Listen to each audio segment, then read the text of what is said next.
época, Newton morava...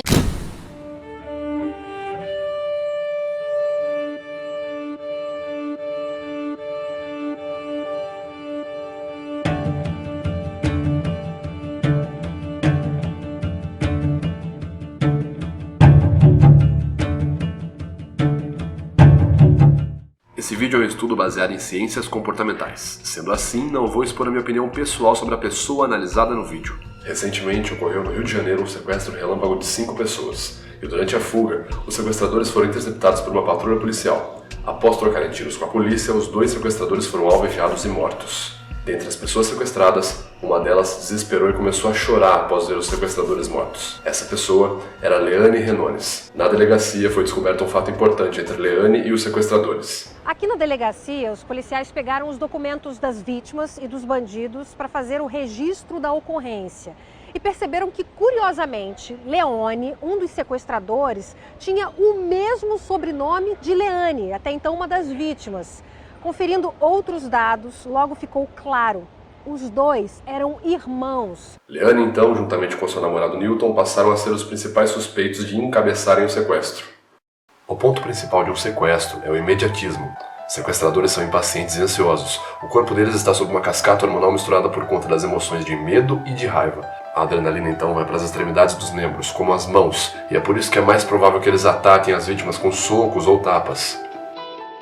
Como? Na cara, dando... Tapa na cara. O longo trajeto da viagem, 30 km, se pressuposto que o carro foi pilotado alternando entre as velocidades médias de vias rápidas e vias arteriais, para não chamar a atenção dos policiais, podemos presumir que essa viagem levou no mínimo 40 minutos, um tempo que não condiz com a urgência de alguém que está mantendo 5 reféns e está com medo e raiva ao mesmo tempo. Medo e raiva são emoções ativas que causam enrijecimento muscular e imediatismo, numa situação de descontrole em um bar, por exemplo. Ou brigamos ou vamos embora. Não ficamos por 40 minutos parados olhando para a cara do sujeito que está nos ofendendo. Resumindo, esse tempo de trajeto é incongruente quando se pensa em um sequestro relâmpago. A probabilidade deles ficarem calmos seria maior se houvesse uma garantia de que tudo daria certo, ou a presença de alguma pessoa que simbolizasse emoções positivas de relaxamento muscular. Seria mais fácil ainda se eles soubessem que a vítima que haviam escolhido já havia sido sequestrada anteriormente e que teria muito medo de que isso ocorresse novamente, agindo com total colaboração. Newton sabia que o amigo Alexis já tinha sido sequestrado em 2009.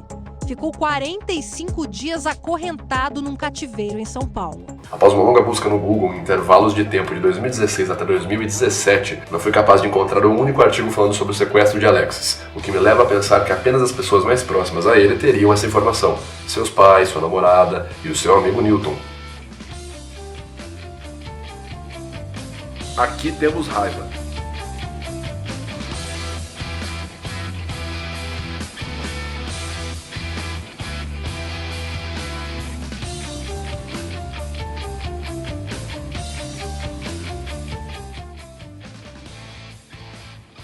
Mas os sequestradores só poderiam ter acesso a tais informações se conversassem com Newton antes.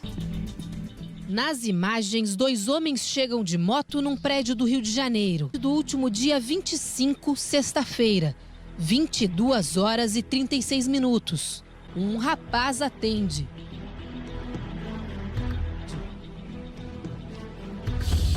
O vídeo divulgado pela polícia mostra um dos melhores amigos de Alexis, o também engenheiro Newton Alves Júnior, de 24 anos. Vamos falar sobre Newton. Sua linguagem corporal demonstra membros sem firmeza, cabeça e coluna projetadas para baixo. Ambos são indicadores de baixa autoconfiança e baixa autoestima. O advogado de Leane, ao falar do relacionamento dela com Newton, exibe expressões faciais de nojo. Tá apaixonado por ele, o namorado... Vocês podem ver aqui. A questão agora é, será que ela era realmente a pessoa dominante na relação para poder ter encabeçado tudo isso? O primeiro fato que podemos perceber é que nas redes sociais, quando a informação era relacionamento, enquanto Newton marcava a opção relacionamento sério, Leane marcava a opção solteira. Segundo fato que podemos perceber é que na maioria dos vídeos e fotos mostrados pela imprensa e marcados como de autoria de Leane e Newton, a maioria deles, quem segura a câmera é Newton, porém o foco do vídeo é Leane. Isso pode implicar um sinal de dominação dela para com ele. Leane e Newton disseram que não sabiam quem eram os assaltantes, que não tinham reconhecido os mesmos. Porém, quando os dois foram alvejados, Leane foi a primeira e única pessoa a começar a chorar compulsivamente. Mortos, Leane, a namorada de Newton, começou a chorar compulsivamente. Olhava para o elemento que estava ao solo e chorava. Questiona por que ela está chorando. Ela fala, porque era uma vida humana, não precisava ser assim. Bom, vamos lá. Narcisismo é uma patologia que tem seu início marcado na vida adulta, caracterizada por pensamentos egocêntricos e sem preocupação alheia.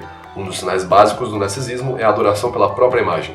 Vocês podem ver nessa imagem do elevador que a data marcada é recente. Como ela já morava nesse prédio há algum tempo, não é novidade para ela ter um espelho no elevador. Mesmo assim, ao entrar na cabine, ela olha para o espelho para se autoconferir. Calma. Olhar para o espelho no elevador é um gesto que muita gente faz. Agora, a necessidade de checar a sua imagem no espelho é outra coisa. Ela mal se vira e a atenção nos músculos do pescoço e do ombro, e nos músculos do braço. Quando há tensão, há aumento de velocidade, e isso implica pressa em olhar para a própria imagem. E por fim, ela não checa sequer se guardou o celular direito, seu foco está totalmente no seu próprio rosto. E segundo, o sinal de interesse é a aproximação do espelho. Como já expliquei no vídeo sobre o Biel, quando gostamos de algo nos aproximamos e quando não gostamos, nos afastamos. Podemos presumir então que ela tenha gosto pela sua própria imagem e talvez possua um certo grau de narcisismo, o que diretamente implica em uma preocupação maior dela para com ela mesma e a ausência de preocupação para com as outras pessoas. Por isso, quando ela fala uma vida humana, Questiona porque ela está chorando. Ela fala, porque era uma vida humana, não precisava... A veracidade dessa preocupação é duvidosa. Segundo estudos, pessoas que tiram selfies em excesso ou que dão grande atenção para a própria imagem podem ter sérios problemas de insegurança e baixa autoestima, ficando em busca de atenção alheia, o que tem grande relação com falta de atenção das figuras paterna e materna e poderia ser uma possível explicação para o afastamento dos dois irmãos, vide que nenhum dos dois morava com os pais, e que aceitaram por participar de um ato criminoso, pois muitas vezes, mas não todas, ambientes criminogênicos estão relacionados com a desestrutura familiar e a falta de afeto nas relações entre pais e filhos. Porém, não podemos esquecer que o perfil do Facebook de Leane tem a informação Jobs. E a menos que o pai dela se chame Steve, é muito mais provável que o perfil tenha a função primordial de exibir a figura dela para que um potencial contratante possa avaliar a aparência da jovem para um futuro trabalho. E isso sim explicaria o excesso de fotos de si mesma no perfil do Facebook. Claro que também pode ser as duas coisas que eu falei juntas. Entretanto, o que não há de se negar é que ela é bonita. Embora esse seja um termo muito relativo, podemos dizer que ela se adequa ao pseudo-padrão popular de beleza que conhecemos aqui no Brasil. E quanto a isso, estudos confiáveis já mostraram os efeitos da beleza visual feminina perante o cérebro masculino, que comprovadamente nos diz que, ao receber uma proposta injusta de mulheres bonitas, os homens vão, em sua maioria, aceitar. Isso porque, além de haver uma diferença de tempo em percebermos um rosto bonito e compreendermos de maneira lógica que uma proposta é injusta, há uma desaceleração de ondas cerebrais presentes no cérebro masculino ao ter o estímulo de um rosto atraente em sua frente. Ou seja, os homens não raciocinam de maneira lógica quando as mulheres bonitas estão em sua frente.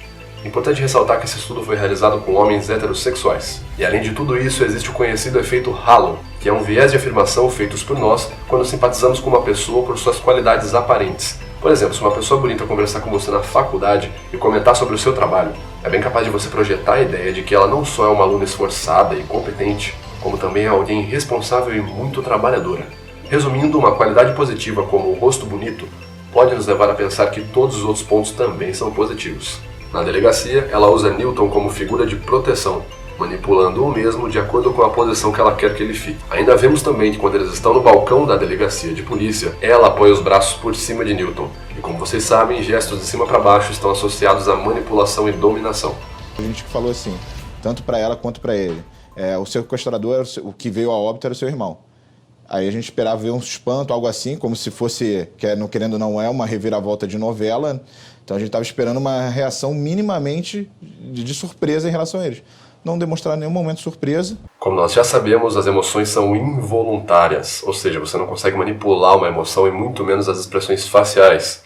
Quando uma reação de surpresa não acontece, a explicação mais plausível é que talvez aquilo não seja uma surpresa para a pessoa, pois ela já esperava aquela informação. Durante a investigação, a polícia descobriu que Newton, Leane e o irmão Leone tinham ido para São Paulo uma semana antes do crime. A reunião que o Newton e a Leane teve com as vítimas em São Paulo, várias perguntas eles fizeram em relação a dinheiro, perguntaram do relógio da vítima, se era um Rolex.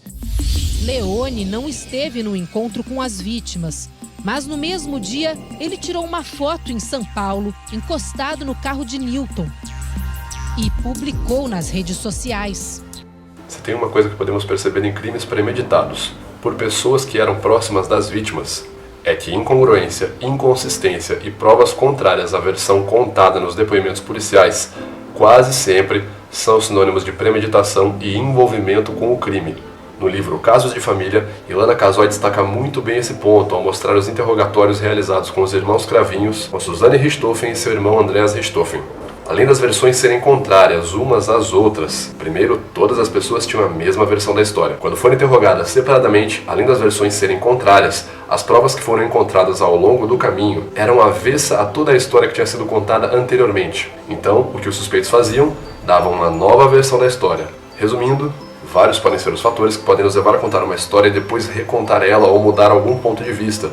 Podem ocorrer lapsos de memória verdadeiros, podem ocorrer falsas memórias, podemos ter um pico de ansiedade e isso pode nos induzir a falar o que achamos que os policiais querem ouvir. Todos esses pontos são possíveis e observáveis de uma pessoa que está sim falando a verdade, porém quando esses sinais de ansiedade desaparecem e temos respostas com alto teor de deflexão, ou seja, não responder a pergunta de maneira direta, uma pergunta em um interrogatório geralmente anseia pela resposta sim ou não. Tudo que não for relacionado a isso pode ser chamado de deflexão ou enrolar. Quando temos isso e provas que nos mostram o contrário, a história passa a ser cada vez mais duvidosa e as chances do suspeito revelar a sua relação com o crime são muito altas. Deixe sugestões nos comentários, indiquem próximos vídeos, falem quais mais vocês querem ver aqui no canal e não se esqueçam de checar nossa série sobre a mentira. Meu nome é Vitor Santos e esse foi mais um vídeo do canal Metaforando. Um abraço e até semana que vem.